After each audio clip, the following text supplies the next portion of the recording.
Brewing. Hi, everybody, and welcome to the Durham Craft Beer Talk. Today we are on location at Nickel Brook Brewing, and very excited to be out here. I'm a large enjoyer and consumer of your product, so it's good to actually see where that is coming from. I'm your host, as always, Robert Ronk, and with me today from Nickel Brook Brewing is Patrick Neville and John Romano.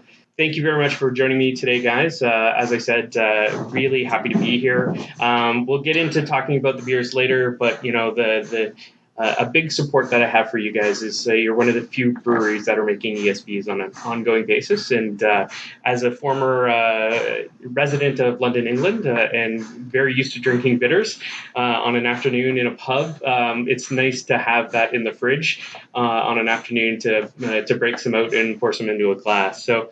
Before we get into the beers themselves, let's go over a little bit of history. So, tell me a little bit about Nickel Brook. What is that journey that got us all here? So we actually started as a homebrew store. We'll be celebrating 25 years this month. We're actually having a barbecue on June 17th, but we started as Better Bitters Brewing Company. Home brewer by heart, Italian descent, and with making beer and wine and prosciutto and sauce and all that other stuff with mom and dad. And at 27, quit my job and decided to open up a home brew store in Burlington, Ontario. Mom wasn't very impressed with me, but that's another story. And I chose Burlington just because of dating a girl from Waterdown, and at the time there was no one doing a great job in the home brewing world out here. There were a few decent ones in Hamilton, but nothing serious in Burlington. So we started Better Bitters, and we grew to be the largest home brewing center in Ontario, second in Canada.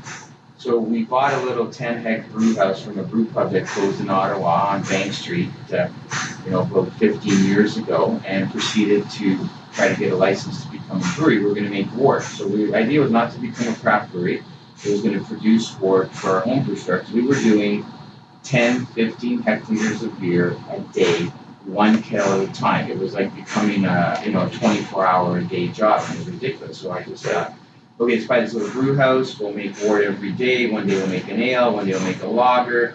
In the midst of building the brewery, lovely 24 for 24 surface, good old Lakeport, Teresa, which we now reside in the building, ironically, but it destroyed the beer side. So a lot of, back 20 years ago, people were home brewing. A lot of them were home brewing to save money. Right. It's a different mentality. Now, God bless, our granola crunchy mixers. I love them to death. But it's like a thing to do with a buddy. Why did you look at Pat when you said that? That's what fuels our craft industry. I love it. And even I'm growing a beard now. I want to be like him when I grow up. So, we start building this brewery. We refinanced everything. Sacrificing everything, and we were doing 20, 30 batches of beer out the front door a day. Right. And it went to 1, 2, 3, 4, 5. I'm like, what the crap are we going to do now? So we said, everybody in Burlington loves us. How hard can this be? Let's open up a brewery. So, we start trying to think of a name. I start calling people at McMaster University, at Burlington Post, Hamilton Spectator, had a little thing, pick, get the best name and get a free keg of beer or whatever. I forgot what we did. So anyways, long story short, our Burlington Post rep calls me up, local paper, and says, "What's your kids' names?" I go, "Nick and Brooke." And she calls me back 5 minutes later and goes, "Nickel Brook."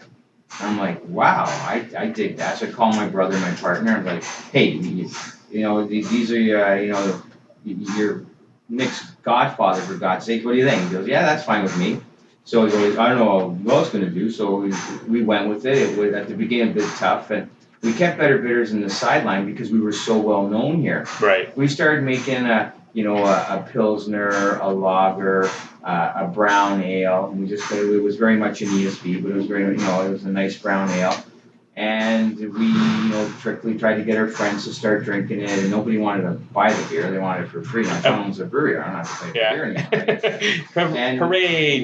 John will show up with a keg to our party. Johnny Keg. Johnny that Keg. was my nickname, Johnny Keg. And it was a hard sell. Like, the big guys, spend so much money on convincing the general public to buy beer. Like, look at brands. If you name any major brand, And the money that's gone into marketing those beers is astronomical, right? So then you got a guy like me walking in, and what do I got? I got my shirt on my back and a keg of beer, right? I can make a couple of friends at a party, but it's a long, hard road that way, right? Well, and especially at that time, because that is really before you see that craft revolution. I mean, there are some other breweries around and they're making beer, but they're tending to make it relatively locally. Distribution's tough. So you're ahead of that curve and blazing a trail that, everybody else in the last couple of years have been doing. When we opened, no one in Burlington, I couldn't get a tap for the life of me. Right. My first tap around here was in Milton. I'd be going to the Ivy Arms in Milton for a pint of beer and a pound of wings, and then a tap after that was Milos gave me a tap. In London. He was in London. He was at his first pub. I'm trying to remember the name of it right across the street almost. Yeah. Right? Milos gave me one of my first taps. God, I wish I tell people the world needs more Miloses, right? Like, he's phenomenal. It's at the Burning Bad or whatever. It's across the street anyway. Mm-hmm. So I'm driving to London for a 20-liter keg of beer. I'm not making any money. Driving an old pickup truck cost me $50 to get there and back, and he's buying $100 worth of beer. Right. So, make some calls, trying to get into some liquor stores. Still couldn't go. And I hate to say this, what saved the brewery was our apple beer. And, and the brewers and a lot of, craft, people, kind of mocked us and criticized us for it. But it was selling. And you walk in the liquor store, and it was like, yeah, we'll take that. Yeah, we'll take that. And then, one of our sales reps comes up to me, Charlotte, she's still with us. She's one of our oldest and best sales reps. And she came up to me and said, how come we don't make a gluten-free beer? It's $18.99 for a six-pack. And I went, what? So I go buy a, six-pack of the Messenger. I tasted and went, oh my God, this tastes like Miller High Life. There's nothing here. Yeah. So I thought, okay, let's make a craft gluten-free beer, pale ale, some hops, some bitterness, Ryan. So Ryan didn't want to really get into it too far, so I started playing with it at the beginning, and I wasn't getting anywhere. It was tasting like water, and then I said, Ryan, please help me with this. So he's like, okay, you're a winemaker. What, maybe we could throw fruit in here, give it some more body and flavor. We started playing with pear, and then we started upping the hops, and finally it started tasting like beer. Right. And then we bring it into the liquor board, and they went, yeah, you guys can prove this is gluten-free, get it tested at the University of Guelph. It passed. And those two beers started paying the bills. Right. So those were your first two real anchor beers that gave you traction. It gave us traction, not in the craft world, but it gave me traction to pay the hydro and pay the rent, right? That's the important part, right? And then they're like, hey, we got to make an IPA. I'm like, yeah, let's make an IPA. Right. One of our junior brewers then went on and said, okay, go out and get 10 of your favorite IPAs. Let's sit down. So me, Ryan, and Mark sit down, and I went, okay, I like the hop of this, I like the citrus of that, I like the malt profile of that. Mm-hmm. We sat down and they put together Headstock, and Headstock's, definitely our number one beer, and, we branched out in other provinces with it. It's been branched out in other, we've gone into the States with it. Right. It's tough in the States. We're finding that, there's a million great IPAs out there, and they don't travel well, so we're better off with our seasonals out there. Right. But, Headstock now is one of the top IPAs in the province, and, I would bring it to parties when we launched it and stuff, and it's like, what the hell is this, crap? Like, it's so bitter and so strong, it's 7%, and everything around here seems to be on the higher side. It's probably pushing 8, and, it's 80 IBUs, and these brewers love their malt, using all these ingredients. And, it's now our flagship beer, and it's definitely one of the breadwinners, right? So let's talk about this, because I think you're sort of skirting around that in what you just said right now, and I'd like to have both of your opinions on this. Because you've been around so long, I mean, you and I both remember when we were first buying beer. You went to the beer store, and essentially it was, what color bottle do you want your lager in? Like, what color label do you want on? But it was basically all the same. Growing up, I was the only guy. I'd go, we'd be going up to Wasaga Beach for the weekend, and I'd stop in the Creamoire, and my friends were like, you drink that shit? Exactly. They were drinking Laker Ice and freaking Laker, any of the other mass-produced beers. They were all basically the same with some minor tweaks and variations. I'd buy 2 18-packs. I'd stuff one in the back of the trunk, and I had to take home, and I'd drink one, and then once I drank my first 18-pack, I started drinking. It was expensive. It was in a half-liter bottle. It was expensive back then. It was hard to, and a lot of the times, some of them as well, you had to keep them cold. Yeah. Because they're very bad shelf life. very bad shelf life. You had to keep them in the Primo fridge. was famous for saying, "Keep it in the fridge." Yes. Keep it in the fridge. Yeah, I remember that. It was no storing it in the garage until you needed it, so you could only buy it in small amounts. But over that time, we've seen a very drastic change in the average palate of the beer drinker, right? So we've gone from having that relatively bland lager to people not only wanting but actively looking for these beers that are much more fuller flavor. They have the high IBUs. They're looking for the citrus, the taste or hits in the back end, and they're looking for really interesting beers, right? And it's not even just the IPAs. We're looking at the a chocolate peanut butter stout or some of the other crazy things that we see coming out there. Walk us through that journey. What do you think helped people along that path? Was it just slow discovery and some gateway beers that gets them to change their opinion over time? You have any thoughts on that, Pat? Yeah, I mean, it's you can kind of see slight trends kind of showing up over time. About 3-4 years ago, IPAs were really the big thing. You can see a lot of breweries pushing for higher IBUs, pushing for fuller body, higher alcohol, that type of thing. I mean, and those types of things do stick around, but you see people not so much getting bored, but really kind of wanting to experience something that's different, something that's slightly and as breweries. Our kind of goal is to try and, first off, stay ahead of that curve. We don't want to be the ones that are following in that trend. Mm-hmm. We want to be the ones that are... We're trendsetters. We're trendsetters, Absolutely. Yeah. And so the idea is we do make beers that are drastically different from what the trends are at the time, but we try and find ways of making other products that are kind of that in between. So it is that kind of gateway, that bridge that you can find from, let's say, a really hoppy IPA all the way to a really sour Berliner Weiss. Right. And so, you make a really hoppy IPA, you make a really sour Berliner Weiss, but then you make a slightly sour, slightly hot beer, something like, Duplicitous or Goza. It's kind of that middle ground of, you can kind of see both of those beers in there.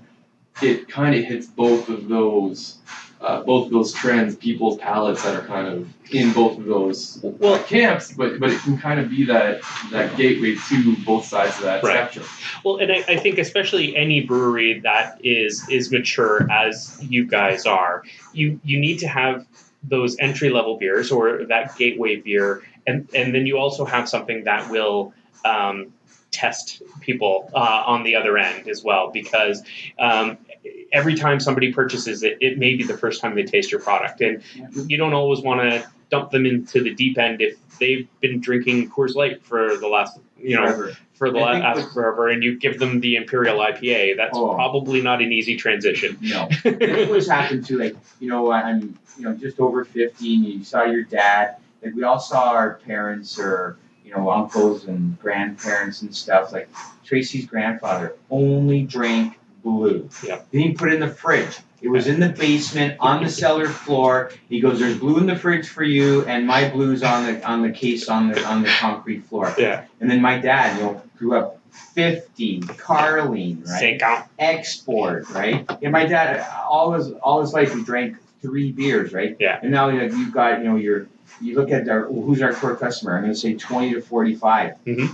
It's like, my dad only drank that beer. So then they're more open to trying stuff. And also what's happened too is, the consumer wants to know how their beer is made, how their tomatoes were grown. How did you roast my coffee beans? Where did you get my coffee beans, right?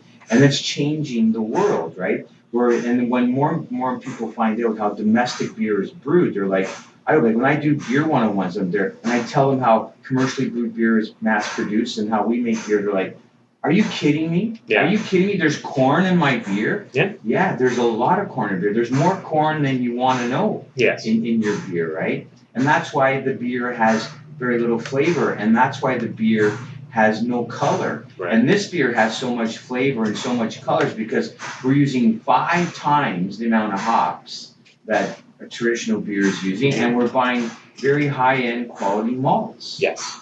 No, absolutely. So on that point, let's talk a little bit about the fine quality, full flavored beers that you have here. Tell us a little bit about the lineup as it is right now. What are the anchor beers, the beers that people can depend on the fact that they can find them constantly throughout the year?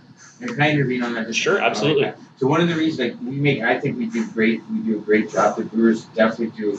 I love what they're doing, and they do an extremely great job what they do. But one of the reasons, what triggered that too, is when we started making the apple and gluten-free beer. Like, it was unbelievable. We would go to a beer event, and Peter and I would get mocked.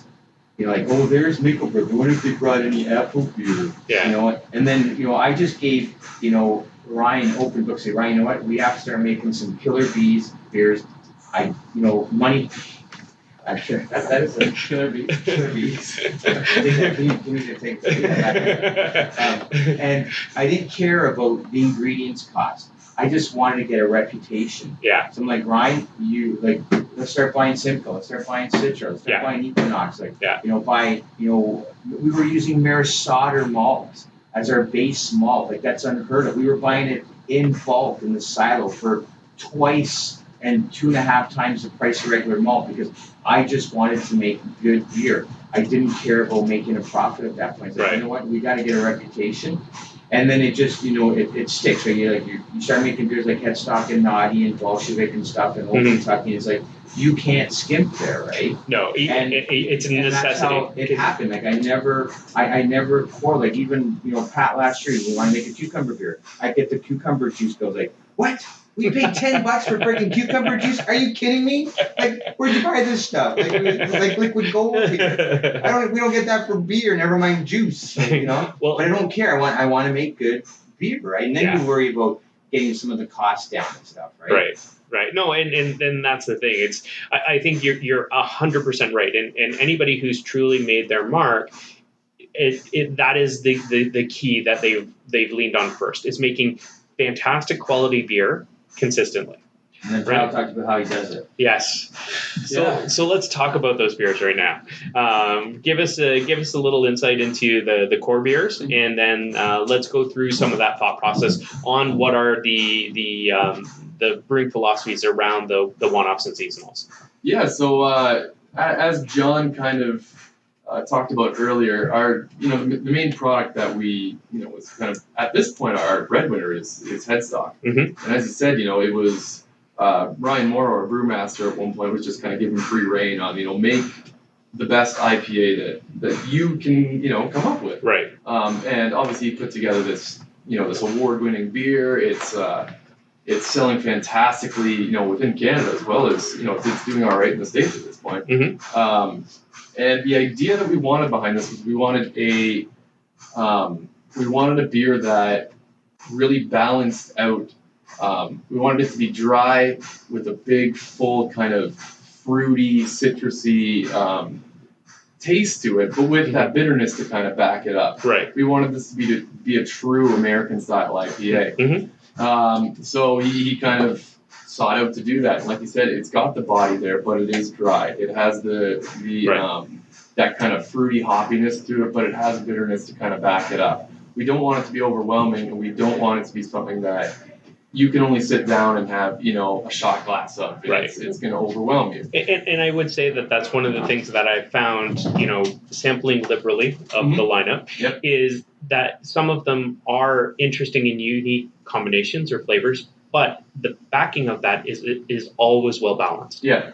And it's a very well balanced drinking beer, no matter what style or variety that you're picking up, whether it's a beer with some lime and cucumber, or whether it's a heavy IPA. There's that balance to it, so you can have more than one. And I think that's where Ryan and Pat do a better job than most. Is when I go into the States, and I'm always trying different stuff, and you either find the IPA too malty or too bitter, where I think we bring a lot of balance to our beers. Absolutely. They've got a good malt profile, but at the same time, there's enough hops there and stuff, so the boys do a great job there. Right. Yeah, and so kind of from there, it the next logical step for us was, because Headstock is at 7%. Right. We wanted something that was a bit more sessionable at that point. So Naughty Neighbor kind of came around. Naughty Neighbor has that light kind of bright hoppiness to it. I mean, it's still along the same lines as headstock. It's a hoppy pale ale. It's just the degree and the sessionability of the product that we're looking for. So I mean, where both of these products set out, we had an end goal for them. Right. So if you ever had the chance to go back and look at the product over the years, there was a starting point and the point we're at right now. They are drastically different in terms of the hops that we have in. Right. Because we have an end goal, but not all the times are the hops available to actually get a hold of. You have this idea in your head of I want it to be like this. How can we get it close enough to that right off the beginning? Mm-hmm. And then once these ingredients do become available, how do we implement them into stagger it towards this better product that we have in our mind? So right at the point that we're at right now, I mean they're fantastic products. We've kind of hit that goal because over time as the brewery has grown, we get access to better ingredients, we get access to better hops, we get access to better equipment even. I have a story there. All right, let's hear this.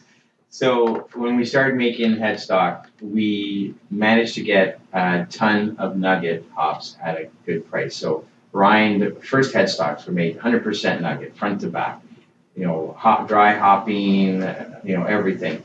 And then I'd gone down to Nickel Brook Company and tried their IPA, and they were using Simcoe and Citra and all this other stuff. And I came back to see Ryan and said, Ryan, we got to start buying Simcoe and Citra. So he goes, John, you can't get these hops. They're spoken for. And I'm like, what do you mean you can't get these hops? You can't get these hops. You got to have contracts. So once the harvest is picked, and we're not the problem so much here. It's gotten better now. The volumes they're growing more, and the accessibility is better. But like 5-6 years ago, you couldn't buy Simcoe hops and Citra and Equinox and stuff. So they're spot buys. So what happens is Sierra Nevada, Dogfish Head, all these guys have these major contracts, and then once they're filled, there's a pallet left. Right. So Ryan's calling them all the time. I'm calling them all the time. You're paying your bills on time. Who's a nice little guy that we can do a favor for? So they would call us up and say, hey boys, we have some Simcoe. I'm like, okay, how much do you have? We have a pallet. Okay, what's that going to cost? $38,000 American. And I'm like, okay, do we have to take all of it? Yes, you do. And it's COD.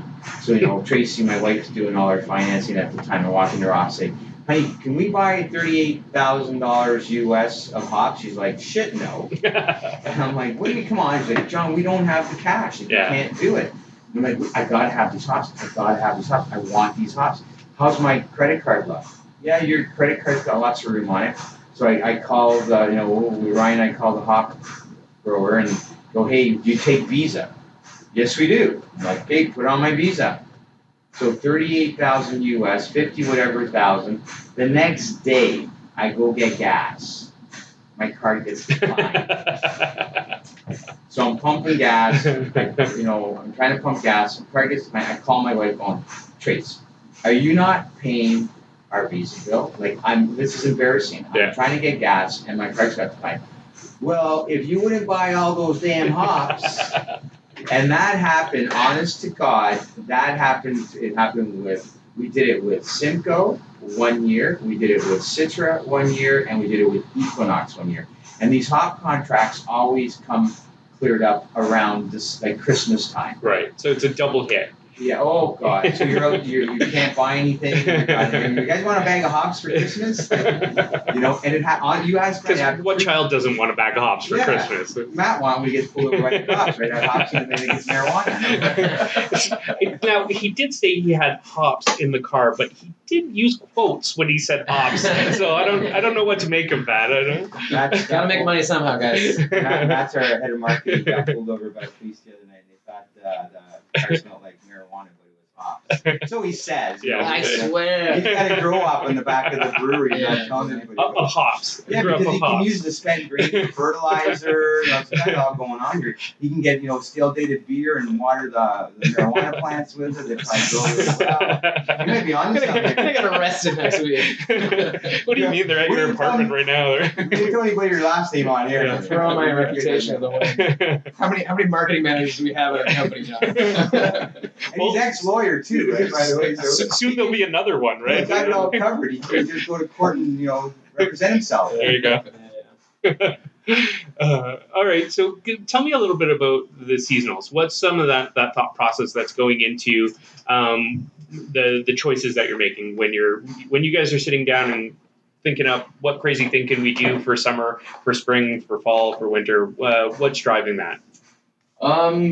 So I mean, a lot of the seasonals. I mean, all of our beers really, in general, we start them out as, like, with a test batch. Mm-hmm. So the idea is you're gauging interest in what people are looking for. If they sell it immediately, you're obviously going to make them again at some point. If it sits on the shelves for a little while, you usually scrap that product. Right. Usually, just it'll be a one-off small amount that people just aren't going to get again. Right. We have had some of those over time.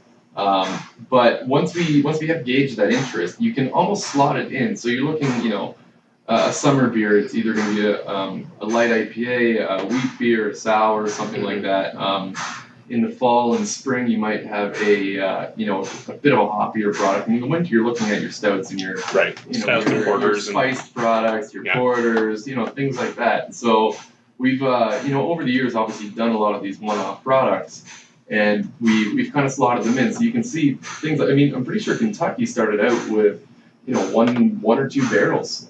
One barrel, then 6 barrels, then 30 barrels. It's just grown into this beast of a product that we a lot of times we can't keep on the shelves if we let it run. That's another story. I got all my money in barrels.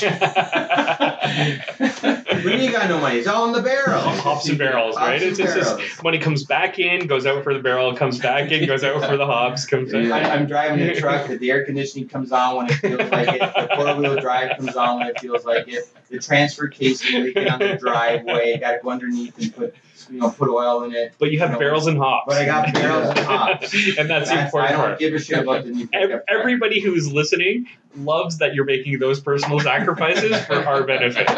Yeah. Not bitter at all. My wife goes, you buy all those damn hops, no wonder we got no money. Yeah, so we kind of come up with these ideas, and it's one of those things where they have kind of turned into. They've almost put themselves in place at this point. Right. A lot of the barrel beers, Kentucky Bastard, Winey Bastard, and Cuvée, Cafe, as well as Cafe del Bastardo, there's one in the liquor store next year. Our new one. It's something that we want to get into a seasonal thing. It's a great present that people do like to give away for Christmas, that type of thing. And you know what? That actual process is getting into the hands of people that generally wouldn't buy the product.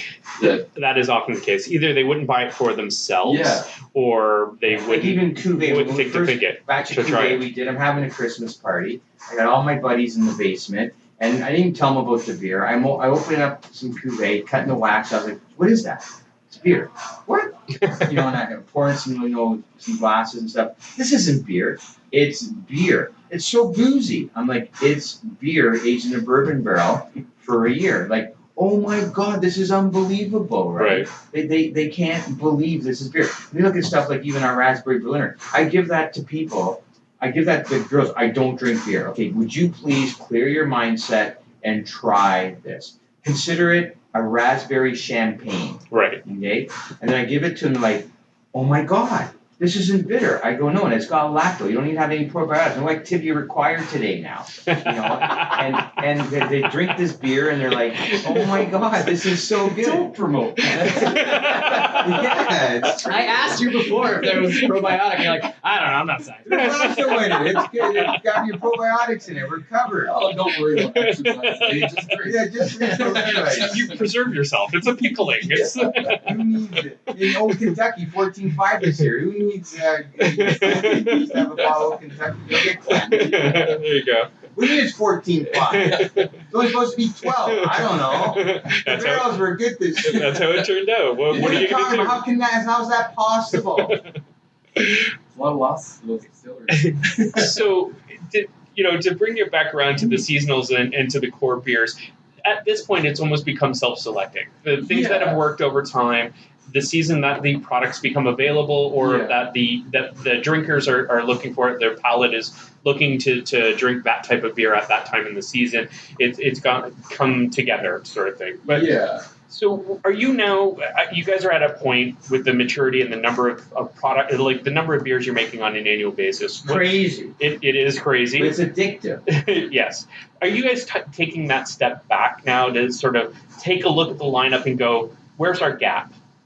What are we not making? And I think you were alluding to that a little bit when with coming up with Naughty Neighbor, which I if you haven't tried it, I'm a huge fan of Naughty Neighbor. It's delicious and sessionable, right? So I'm a big fan of it, and to me that seems like that was that process. Like, hey, we need a more sessionable IPA, so let's make something like that. Is that really now guiding some of the guiding principles of looking for gaps? Because you have had so many beers more than anything else? Sorry, I was just going to say that is sort of a good place where like the Funk Lab and all of our sour. I was just going to say that sort of I think is a great time to like move into like where our sour program comes up in our Funk Lab, because we've now got a fully dedicated facility, and Pat can talk much more to this about. We have a dedicated facility that is exclusively Funk and sour beers, which very few other breweries, if any other breweries in Ontario, have a dedicated facility to it, and that's I think a great area that we're starting to move into really aggressively to fill a gap that I think exists in the market, not just in our lineup, but in the market overall. Right. And by the way, that's Mac Gibson, our marketing manager. I think we introduced him. He's in the room. He's hanging out, but he's decided. He is. So, I mean, I Knows his believe shit. the police are probably on their way now. Because we have lots of- Oh shit, he was asking him. Give our address. We're not at the brewery. So I think that is a He perfect doesn't have any segue. pot in his Mazda, right? It's hops. It's hops. Tell them what my car is too. Wait a second, I can do the plate number of it.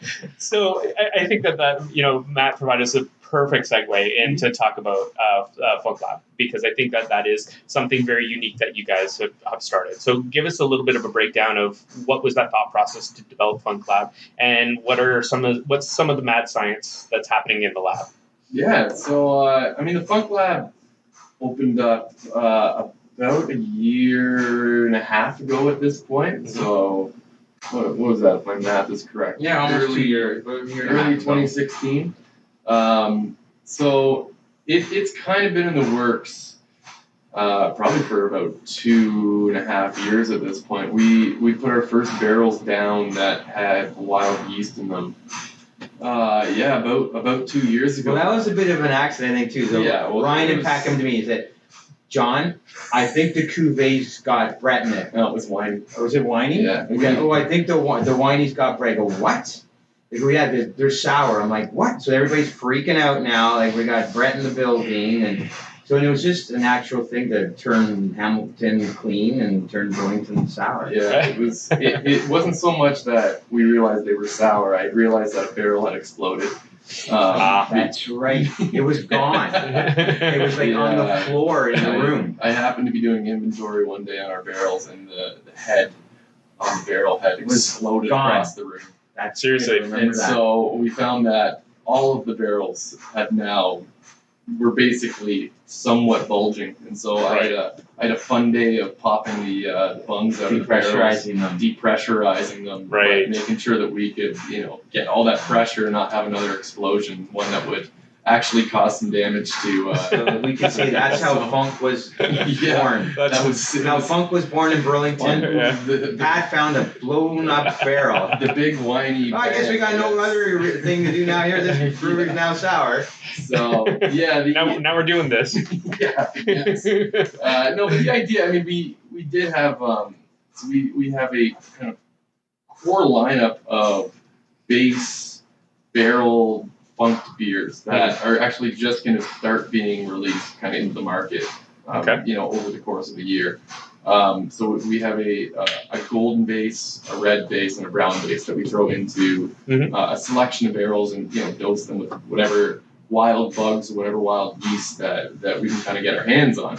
And the idea behind that, obviously, years before we actually opened up the official Funk Lab facility, was that this is going to take time to allow Right. to allow the product to evolve into what we're actually going to be looking for. So let's start it now. Let's get this process rolling, because we know at some point this is going to be our end goal. It's opening up this dedicated funk facility. Right. So once again, like about a year and a half ago, we opened the funk facility. We opened it with our first product that was coming out of here was Uncommon Element, our Brett Pale Ale. Okay. Which actually just won gold at the Canadian Brewing Awards. Good job, Pat. Yeah, throw that one in there. And so we kind of opened with that, and it never really gained traction right off the bat. So we had these other kind of side byproducts, these beers that were these one-off things that hadn't really got off the ground. And that's kind of where Uber, as well as our raspberry Uber, kind of came from. Was what can we make at a production level? Couldn't give Uber away 3 years ago. Really? So we launched Uber 3 years ago in the LCBO. I had to beg them to convince me to get a listing. Mm-hmm. And they said, Leanne Reed was the beer manager at the time. She goes, sure, John, let's give it a whirl. We sold 6,000 bottles in the summer. And I went back to her and said, can we do it again? She says, no.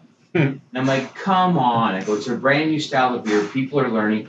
So then the following year, we played with peaches, we played with raspberries, we played with mangoes. Remember the mango? Yeah. The mango one looked like your morning orange juice. Right. Okay. Right. We actually launched it at the grand opening at Hamilton at Arts and Science. We were like, what is that? Orange juice or beer? It was our mango Berliner. It was incredible. Right. And then I went back to them. So we kiboshed it for a year. Went back to them last year. This is 3 years ago. With the raspberry, and they went, wow, this is cool, let's try it. Same period of time, last summer, we sold 22,000 bottles. We're trying to convince the consumer. In Europe, you buy a Berliner and you put whatever you want in it. Right. You put lemon, you put whatever you want in it. Yep. And here we're like, hey, so we're trying to educate the consumer. Buy our Berliner ice, zest some lemon. I used to go to parties and bring my lemon zester. They try the blender alone and go, oh my God, it's like the IPA going, oh my God, what is this? Yeah. Right? So I zest some lemon, squeeze some lemon, and I start, giving out glasses with lemon zest and lemon juice in it. They're like, oh my God, this is really cool and refreshing. Right. So now we start putting the fruit in it, and like raspberries on fire already this year, and it's barely started. So a question about the Funk Lab itself. Are you guys doing single batches, or are you guys sort of mixing batches to come up with what's going out the door? I mean, we obviously have our main line of products, the Raspberry Uber series, and our Cucumber Lime Goza, Duplicitous, Citric Rye Hops, Goza. All of those they're all just single batches. Okay. We do end up blending, about 2 together at a time. Okay. Just because it's, we have the scale to do that. It's easier for us to do packaging, things like that. Right. But generally it's its own single batch, its own, dedicated product that we're actually producing to, get out the door. We do have, kind of one-off releases that we're going to be coming out with that have been blends. Okay. Of whether it's, a clean beer that then we then add barrels to, or if it's just a blend of barrels, or if it's, clean beer that we want to add fruit to, that, with just a little bit of another tank, right. It gets the character that we're looking for. Right. So we do have that kind of collection of products that, we obviously have different processes to actually get to the finished product that's going out the door. But generally, if we're looking at scale, if we're looking at anything that's going to be going to the LCBO, even if we have done a blend in some way in the past, we try to figure out, obviously, to make our lives easier, but also to make consistent product, we try and make dedicated batches of beer that we know we can consistently make with limited variation. There's that control on the end product because it's repeatable. Yeah, so we need to be able to have that repeatability in order for people to first off just want to come back and continue to try it. But also, I mean, I don't want to work that hard to do that every single time. I really enjoy my weekends, so it's one of those things that we try to do. Tell me a little bit about Ceres. Why Cucumber Lime? So Ceres was a combination of ideas of we went to CBC last year, and John wanted to make a vegetable beer, which I wanted to be cucumber watermelon, but they kiboshed it. They're like, are you crazy? I'm not working with watermelon. Why are you crazy, I watermelon? immediately shot it. So like, okay, I don't care what else you put in it, but the base has got to be cucumber. Yeah. So Cam and Pat came back to me, and because I went to this seminar. Pat, when he goes to the Brewers Conference, all he does is drink. No, he does a lot of it anyway. So I try to go to seminars during the day, drink at night. And I went to a seminar, and it was on trends. Yes. And they said that vegetables are up and coming. Fruit's always going to be big, but vegetables are up and coming. So I decided to do cucumber because I like my cucumber and water, and cucumber mint water. So that's another one you try, mint. I got a huge mint patch in my backyard. Great. So I'll bring fresh mint. The enthusiasm that I'm feeling right now for they love mint. me. They love me So for my much fun. ideas. Juice and mint. So I come back and I want to do water and cucumber, and I thought watermelon, right? Yeah. So I've gone into hotels and they got cucumber and watermelon in the water, and it's like, this tastes pretty cool. Yeah. And Pat's like, we're not watermelon, and I could appreciate that. Watermelon would be crazy to work with. And then they came back with the.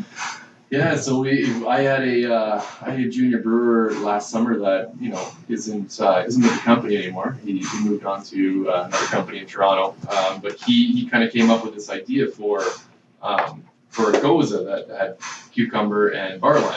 And at that point, I said, great, like we can appease John's idea, but put our own little kind of twist on it. Our own little twist on it. And so around that point, we kind of got samples of different vegetable juices from different suppliers and fruit juices, and we started coming up with these blends, and we basically took another sour and we just said, this isn't obviously the finished product, but we can get a close enough approximation of what it's going to taste like. It was amazing. It tasted great. Once we tasted, so we added all of these fruit juices. We had about 20 different samples lined up in front of us, with different variations of fruit and salt and zest. Just testing levels to see where. Testing levels, and like, if this was 30,000 liters, what would our volume of juice and what would our volume of zest need to be? Hence the $10,000 in cucumber juice. Yeah, things like Hence that. why we now juice in heaven. That's another story I'm going to tell you in a minute. I'm so happy about that too. Just working the Vitamix all day for like 3 days. So we what do you mean you bought a juicer? I bought a juicer because I got a buddy that has a buddy that knows a buddy that has a cucumber farm. So I'm going to buy cucumbers now. What? You're crazy. Barrels, hops, cucumbers. Go in the fridge. We got 4 pounds of cucumbers in there. I thought you were a brewery. Yeah, we do get some sidelong looks from people coming in and being like, what is going on? But yeah, we'll tell you that story in a minute. We came up with this blend, and we settled on probably about 2 or 3 different samples that we wanted. We basically took a poll of people at the brewery, like which one first off do you like, and which one do you think will be a big seller? Like, what do you think people will latch on to? Because obviously people's palates are going to be different. Some people hate cucumber. We get like hate mail because people are like, why would you ever make a cucumber beer? Like, why are you drinking it and sending hate mails? You give it to people that look at you like you got 3 heads. Yeah. Okay, like, what? Are you crazy? Like, here's like, John, you guys are whacked, right? Yeah. Then you give it to them, they're like, I could drink that all afternoon. Yeah, well, it is that. To me, it's a margarita beer. Yeah, when I first tasted it, it was like I just finished cutting the grass. I'm sitting on the back deck, and I'm having this beer. Like it just tasted like summer and outdoor work to me when I first had it, and it's one of those things where now I always want to, whenever I can find some, because it's not always easy to find. We'll talk about distribution. Try and keep some in the fridge, so I have it there. Well, it's one of the things that it's one of those things that if you can capitalize on a market that hasn't really been, gotten a hold of yet, it's great. And people who, once again, John says, people who just drink wine or people who just drink coolers, it has that fruity likeness to that now that, when people ask them if they want a beer, it's something that they can actually relate to, something that has a flavor that they're used to, except it's in a beer form. To me, that beer is absolutely a gateway. Yep. That can be a gateway beer. Uber, and if people that don't, like, I'll go up to girls that do not drink beer, and I'll just say, girls, please, just try these 2 beers, right? Mhm. So I'm gonna tell you the cucumber story. Right? Please do. So if I get the bill for the cucumber and lime juice, it's like, I think it was 12 grand, Yeah. right? No, I think it was 20. It was 20 grand. I'm like, are you shitting me? This is as bad as buying hops. Like, this is nuts. Like, the cucumber, we're not making any money on this beer. Like, the cucumber costs more than the freaking beer. Yeah. So we have a girl that worked for us last summer part-time, Emily, and her dad is one of the head buyers at Loblaws and Fortino's produce, right? So I called Frank up and I said, Frank, you don't know a cucumber farm. He goes, cucumber farm? He goes, I know the biggest cucumber producer in North America. I'm like, okay, what's his name? Joe Mucci. He's Italian? I go, yeah. Okay, Johnny Romano's going to call Joe Mucci. He's like, hey, Joe, my name's Johnny Romano. I own a brewery in Burlington, Ontario, and I want to make a cucumber beer. He's like, what? I'm going to make a cucumber beer. So I'm shooting the shit with him on the phone. We hit it off, right? Because I'm going to Costco, next Friday. I'm going to come by and see you. You sound like a neat guy. I want to come meet you. I want to taste this beer. Maybe we can make a deal. So he comes in and tries the beer. I put 5 cases of beer in his black SUV. I think we're doing a little deal here on the side of it. And he's like, how much cucumber do you need? I go, I need about 1,200 pounds every couple of weeks. He goes, John, I throw that out. They're too big. They're too small. Like, no problem. You put my name on the label. We got a deal here, man. I'll give you pay for some trucking costs or whatever. Like, it's not going to cost you next to nothing. I'm like, okay. So I go buy a juicer now. Go around trying to figure out what. I go buy a juicer. Pat sees the juicer, gets delivered. Ryan gets the bill. Our CFO is like, I get the phone call. Did you buy a juicer? Yes, I did. Why? Because we're going to do some cucumber. Why? Pat's losing his mind. He's busy enough. I go, tell Pat to calm down, because they want to talk to me about it. So tell Pat to calm down. Tell Pat to tell me when he needs his juice, and I'll have his juice ready for him. I have all the girls. So Emily calls me now, work part-time, says, John, I've been working at Rona for like 5 years now. I don't like working there anymore. I really like working at Nickel Brook. Can you give me a job? I said, Emily, if you'll juice cucumbers, you got a job. We're gonna get him. We got you these. She's like, so John. You guys can't see Pat's face right now, but I wish I had a picture of the look on his face as the story is being told, because it is priceless. So sorry, John. Go ahead. But you know what? It's all about the craft. It's all about bringing it in house. Because look at it. We're getting cucumbers for practically free. Which they're in such a small house. Yeah, we have a very small brewery, brother. So we're getting cucumbers that technically some of them would be thrown out. Yeah. And we're juicing them in-house. And these cucumbers are being picked on Monday. They're being delivered to us on Tuesday, and we're juicing them right away, and then they're in the beer by Wednesday. So very fresh cucumber, which is probably why you can taste that refreshness in the beer. Bring your kale on Saturdays, and your pineapples, and we're gonna have juicing at Nickel Brook on Saturday mornings. All right.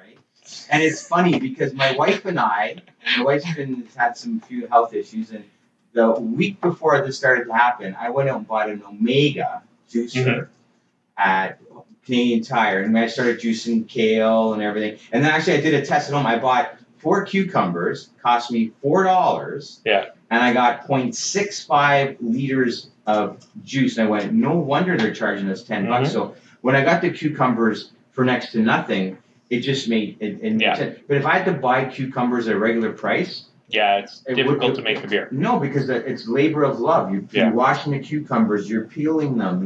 It's a lot of work, but it's cool. I'm a firm believer in bringing as much in as house as possible. Yeah, it's a bit of a shit show, but to do as much as you can in house. Like pumpkin, most breweries, you go especially in the States, most breweries make pumpkin beer with just pumpkin spices. No, we have a farmer that grows pumpkins.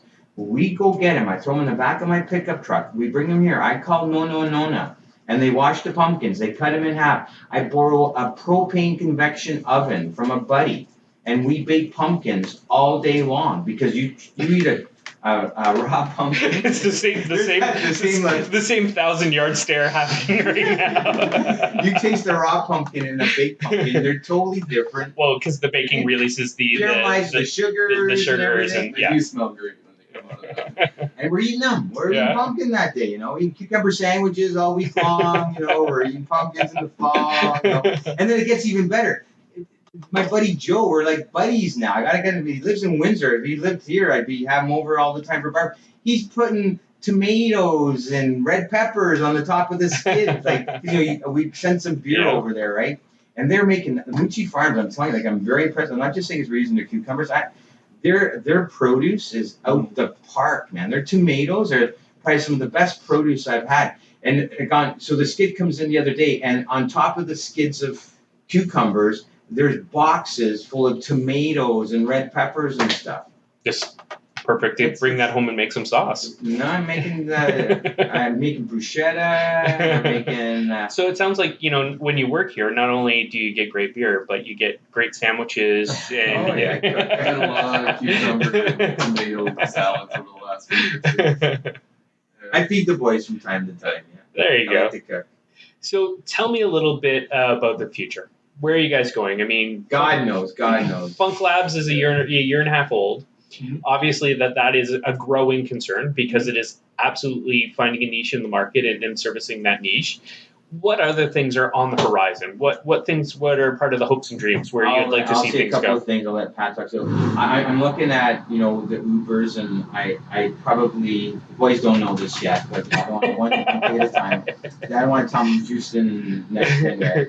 But I see probably another Uber. I'd like to see another Uber. We'll probably play with it next spring and summer and see how it goes. And then we'll probably, and the other thing is space. So long term, this brewery will probably not be here forever. We're fighting this building. We don't have a proper, space for our barrels. So I think down the road we will probably build a proper barrel brewery. Okay. With sours and barrels. Right. We'll probably see, one or two more barrel style beers in the horizon. I'd probably see, another Uber in our horizon. I'm going to say within the next year or two. If you look at cafe, the boys come up to me and say, "We want to put some coffee beans and some beer." I'm like, "Yeah, let's do it, man. I love coffee, I love beer." The day, this is another story. The day I come in, I'll never forget. We're filling Whiny Bastard, and we're making our coffee beer. Right. And I walk into the brewery, and I'm in heaven. I smell stout being brewed. Right. I smell wine, because I'm a winemaker / beer maker. So I smell stout being brewed. I smell the stout being brewed. I smell the coffee being brewed. Right. I smell the wine barrels being filled. I went, if we could only bottle this smell. I was in heaven. I walked out of the office into the brewery. This is high heaven, man. Yeah. It isn't better than this. But I'm looking at. So when Emily's not juicing, she's brewing coffee. She's a great girl. I've already offered her a full-time job. She graduates next year. I said, "Emily, when you graduate next year from university, I want to hire you." Well, I don't know what I'm going to tell you to do, but she's a great girl. We love her to death in the brewery, and she's got a great positive attitude. So I'm envisioning a couple more barrel beers and growing our barrel program, because if you look at Old Kentucky, we started with a barrel, 6 barrels. Now we're up to 300 barrels. So cafe, for instance, I went to the liquor board and I said, "Guys, you guys got to get your game on with this online stuff. It's the same shit you sell in the stores. You got to have different products." Yeah. So I said, "Why don't we try this? Old Kentucky's got such a following. We made a coffee version of it. Let's only offer it online and see what it does." They've come back to me this year and said, "We want it as a seasonal listing next year." Right.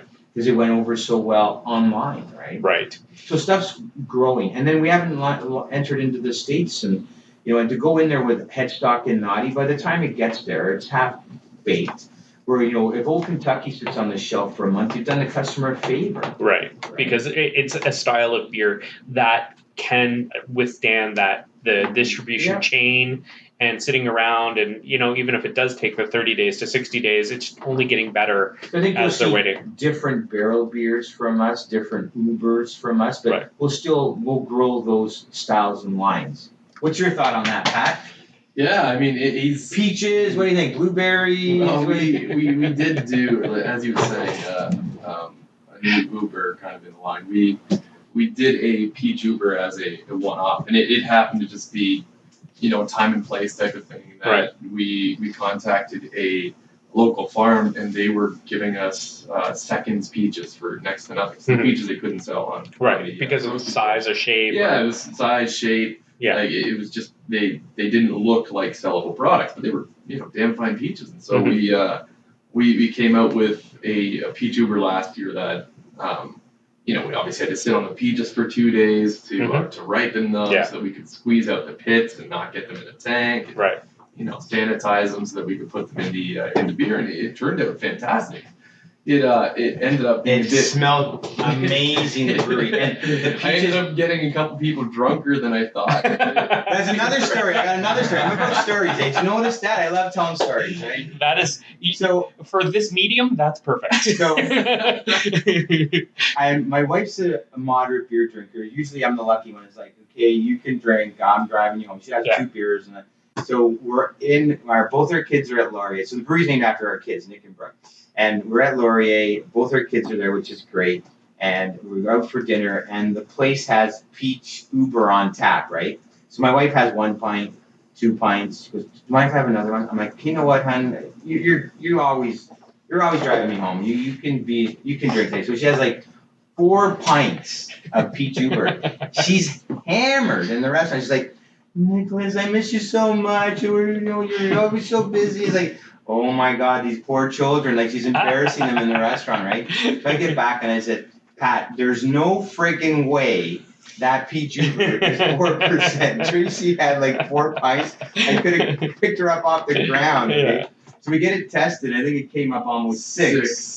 6, 8. So it's the 6, 8. drink an Uber, take an Uber is Yeah, that's a good one. Great one. We should do a promo with that. You heard it here first. The peaches were so good. Like, the peaches in Ontario last summer were like candy. And these were very small. Pat managed to get these seconds next for free, I think. Pretty much, yeah. And honestly, they were like big Timbits. You could wash one, throw in your mouth. It was like candy. They were so good. And I think that'll probably be another one. And that's going to be a tough one, because that one, we were buying peaches, getting them very ripe and Mhm. mature, and just squeezing them and throwing them in the tank, right? Absolutely. Yeah, so that's kind of one of them. But I mean, Uber is such a blank palette. Like, it's Right. such a great beer that we can. It gives you a lovely canvas just to Yeah, build flavors and build combinations on And top I know of. that there have been bars that in the past have basically requested Uber because they're looking for something they can put into a cocktail that they can add these other flavors to. They can add these other elements to it that are going to make it their own product, Right. which is basically what we use it for. Is a Mhm. blank canvas to make it our own product. So I mean, you can get it on its own, but it's more of a starter, like a starter beer for us. Right. What do we do to this to make something unique that's going to stand out from other products? Well, and I think it's one of those, like you said, because it is that blank canvas, it gives you that chance to play around. So as you're building relationships out in the community, and somebody says, "Hey, I have all of this stuff," you go, "We have a use for that. Like, Yeah, let's put it in the exactly. Uber." It really expands our possibilities. Once again, I keep saying, without an excess amount of effort on our part. Right. It's something that we have readily available that at any point we can just pull some off and, hey, let's try something new with this. Right. And now we are obviously constantly looking to expand the barrel program. So we do have our funk barrels that we're constantly tasting, trying to figure out which ones of these are good enough that we can release them to the public. Right. So the goal with those is not 2 years from now we're gonna empty these no matter what. Mhm. We're constantly adapting and tasting and trying and Just to constantly take stock of where everything's at, yeah, right? Yeah. Because you have the idea that you want to let it go for 2 years. Mhm. After a year and a couple of months, it may be right. It may be there right Well, now. it could be 3 months. It could be 3 Yeah, years. Winey was late this year because the guys weren't happy with it. If anybody has any room in their garages for barrels, please let us know. Email us at. Yeah. So I mean, the barrel program. I mean, that's on the kind of the funk side. It's more Right. of a taste and go type of Right.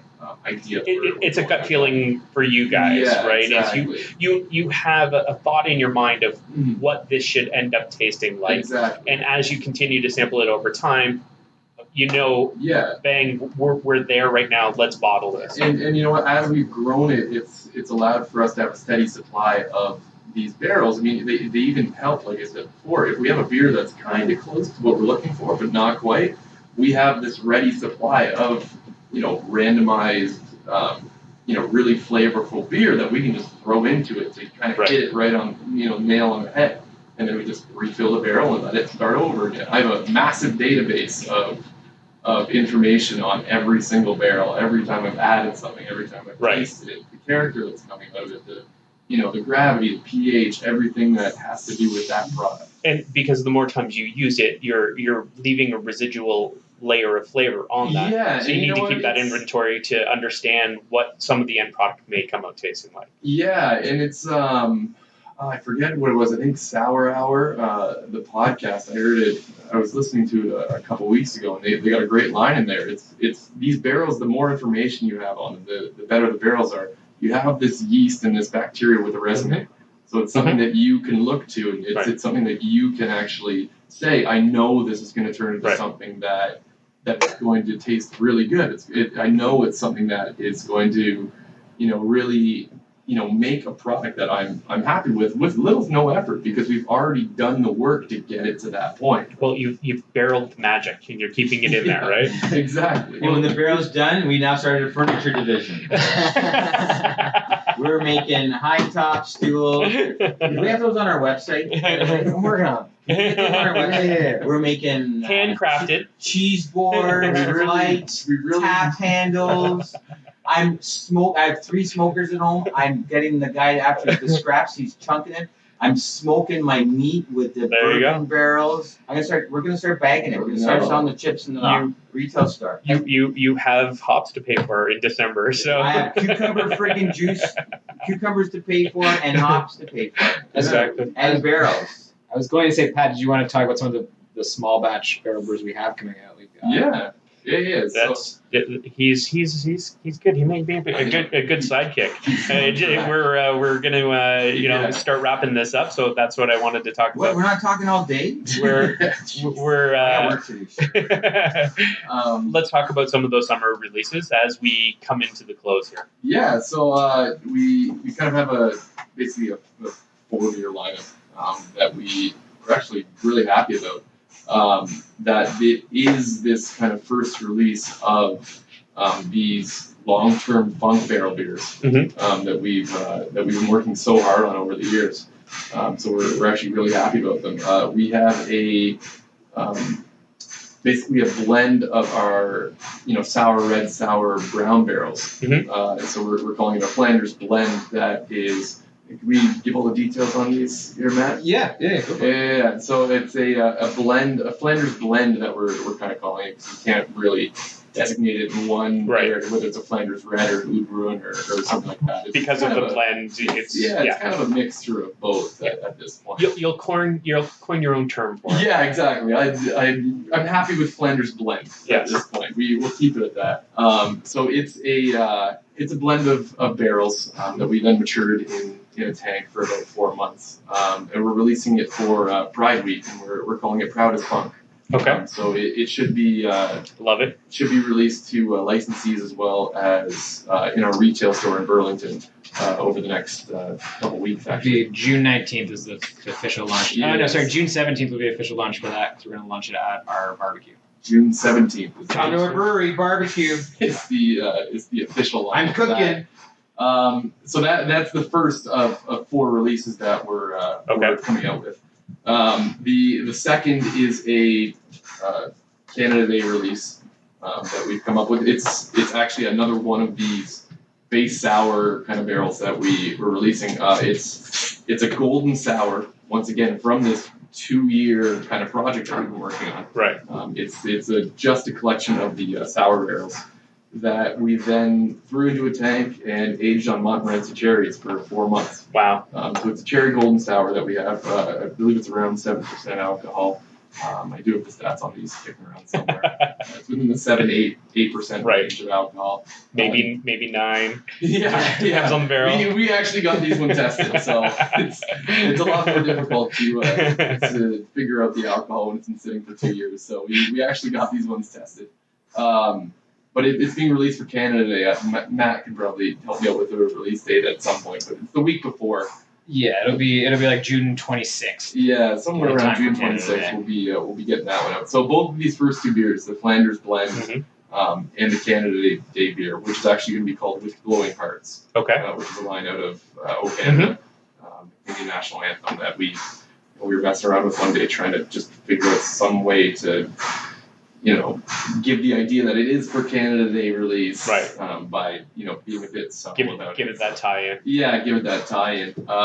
So both of these products, the Proudest Funk and With Glowing Hearts, were both bottle aged or bottle conditioned. Sorry. Okay. So we packaged them about 2-3 months ago and have been, I guess, environment aging them, not really warm aging. Whatever the temperature happens to be that day. They're right next to the cucumbers. Yeah, yeah. So we Hey, that might be doing a good thing to them. I never know. Yeah, probably not. So we bottle conditioned these the bottles as well as the kegs. Okay. To kind of give it that more well-rounded character. One thing that we try to eliminate over the years has been to not have multiple flavors that are in a product but don't really bridge that gap of being a cohesive product. Again, striving for that balance. Yeah, we're trying to find that balance that we can find. And so we were actually just going to be labeling these products this week, and we tried them this week, and they're fantastic. So fantastic. That's good. It's a really kind of proud moment to actually finally be releasing these to the market. So these two are going to be released in June. One on the 17th at the barbecue. So if you can make it 25 out, years, Better Bitters. Better Bitter 25-year celebration on June 17th. If you can make it out to the Nickel Brook 12 years. Nickel Brook 12-year celebration here in Burlington, if you can make it out to the brewery, and right before Canada Day, end of June, with Glowing Hearts.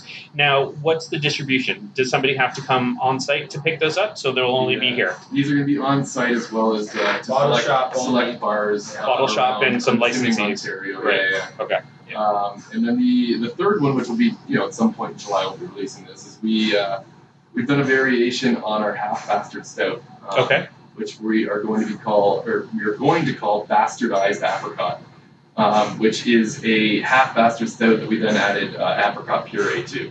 Okay. So it's still a lower alcohol stout. So not juice apricot. No, it's apricot puree that we end up getting our hands on. Really vibrant. The product actually originated as something else that the flavor. Before I actually added the flavors to it, I realized it was going to suck.